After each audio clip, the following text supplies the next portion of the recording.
What's up guys, kembali lagi dengan saya Andres di Acico XTV. Di video kali ini saya akan kembali membahas landmark dari suatu negara.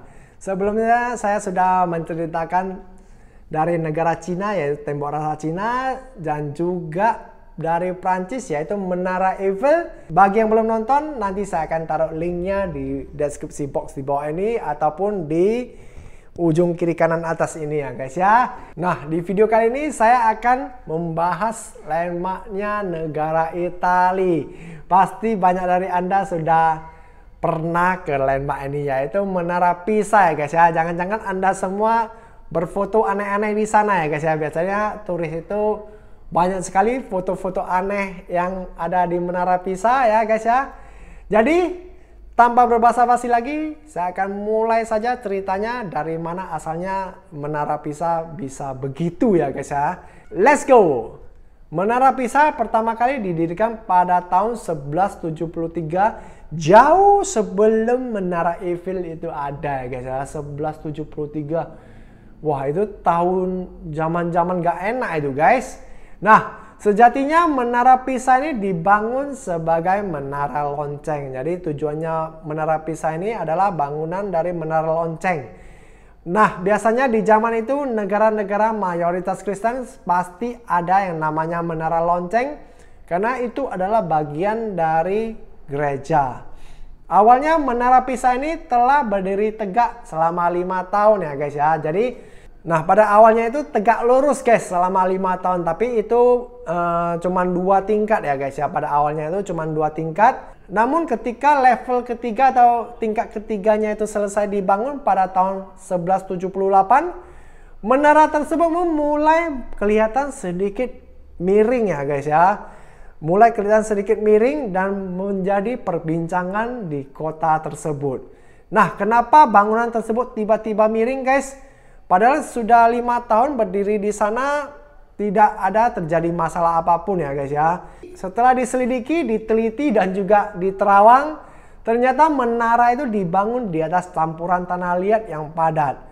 Pondasi sedalam 3 meter yang dibangun di atas campuran tanah liat ini tidak akan cukup untuk menahan menara agar tetap tegak ya guys ya. Itu tidak akan cukup karena berat menara akan terus bertambah dan juga terus mendesak ke bawah hingga menemukan titik terlemah. Jadi tanah liat itu kan ada titik lembeknya ya guys ya. Jadi begitu bangunan di atasnya makin berat, dia akan mencari titik lembeknya itu, mendorongnya ke bawah ya guys ya. Nah, itu makanya terjadi kemiringan sedikit ya guys ya. Nah, karena masalah tersebut, pekerjaan konstruksi pun dihentikan karena pada pusing atau tidak tahu cara atau solusi untuk menara miring tersebut ya guys.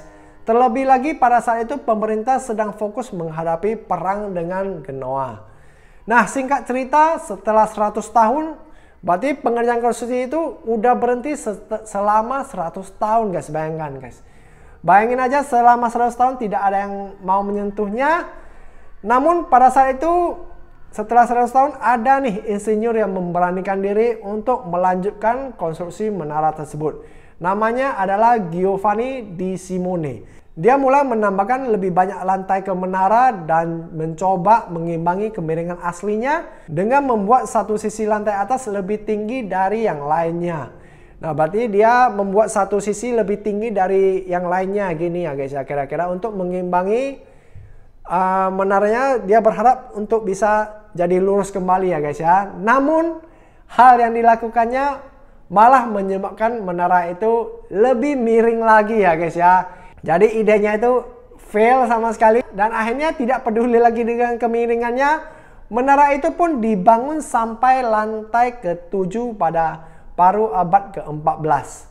Dan kemudian menara itu dibiarkan begitu saja sampai abad ke-19 ya guys. Jadi 200 tahun lagi dibiarkan begitu saja sampai pada tahun 1838 ada seorang arsitek yang bernama Alessandro della Gherardesca menggali jalur di dasar menara untuk memungkinkan orang mengagumi arsitek yang begitu rumit ya guys ya. Jadi dia menggali dasarnya, pengen mengasih lihat orang-orang begitu hebatnya arsitektur ini ya guys ya. Namun hal ini malah ngejong ya guys ya, malah menyebabkan menara semakin miring lagi.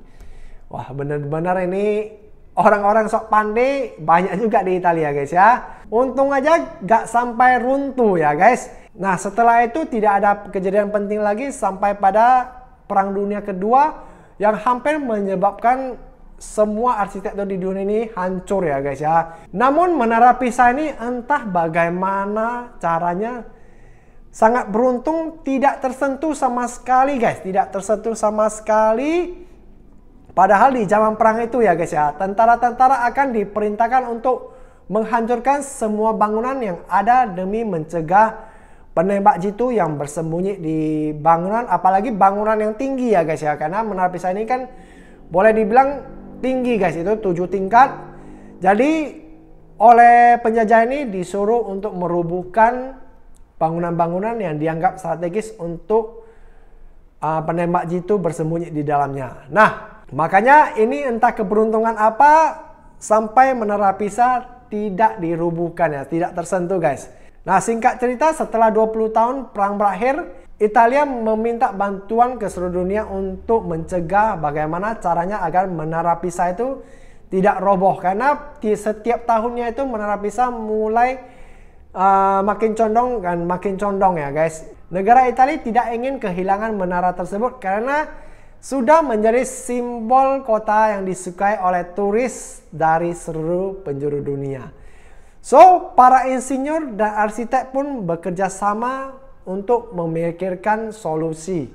Dan untuk sementara ini mereka memasang timah seberat 800 ton untuk menyeimbangkan menara tersebut. Dan akhirnya pada tahun 1987, UNESCO pun menyatakan Menara Pisa sebagai situs warisan dunia yang harus dijaga bersama. Dan tentunya sampai sekarang juga setiap harinya begitu banyak turis yang mengunjungi Menara Pisa. Mungkin Anda juga salah satunya guys ya. So, ceritanya begitu saja guys, bagaimana Menara Pisa ini bisa didirikan dan untuk apa sebenarnya. Oh ya, sebelum saya mengakhiri segmen ini, sebenarnya sampai hari ini pun belum ada yang tahu pasti siapa otak di balik pembangunan Menara Pisa atau siapa arsitek pertamanya ya guys ya.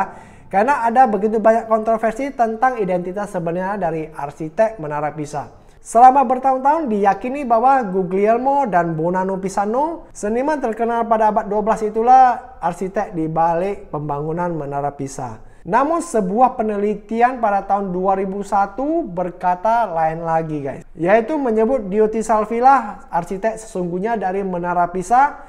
Karena dikaitkan juga dengan karya Diotti Salvi yang lainnya yang begitu mirip juga dengan Menara Pisa ya. Yaitu ada lonceng San Nicola dan Baptistery. Dan keduanya juga berada di lokasi sekitar Menara Pisa. So, sampai sekarang tidak ada yang tahu pastinya ya guys ya, masih menjadi misteri siapa arsitek sebenarnya dari Menara Pisa tersebut. Oke guys, saya rasa cukup sampai di sini saja guys. Semoga video ini memberikan Anda sedikit informasi yang berguna dan mohon untuk tetap dukung channel ini dengan subscribe, like dan juga share ke teman-teman. Semoga Anda semua diberkahi rezeki yang berlimpah untuk bisa berkunjung ke Menara Pisa, melihatnya secara langsung ya guys ya. Saya Andres mohon pamit dulu, sampai berjumpa di video saya selanjutnya. Bye bye.